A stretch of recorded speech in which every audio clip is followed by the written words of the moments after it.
Robotnja organizovana z nagodi največšoho hristijanskого šveta Veljkej noci, kotre slavja pravoslavci, katoliki i greko-katoliki. Vajco, jak simbol života, početuje še skoro u všetkih narodov u Švece išće od davnih časov. Kao institucija koja se uopšte bavi očuvanjem kulturne baštine, želimo u stvari da decu upoznamo sa nekim starim običajima i između ostalog i sa farbanjem jaja u stvari ukrašavanjem jaja na tradicionalne načine.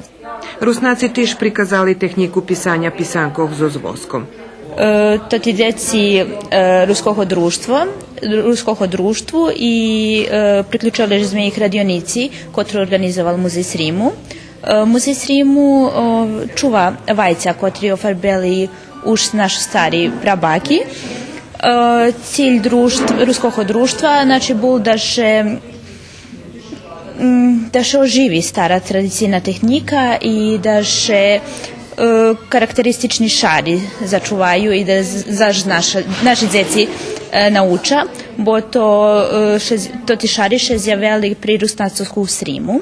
Mladim še popačeli tradicijni tehniki ukrašovanja pisankoh, ta ih primenja doma za svojima familijami.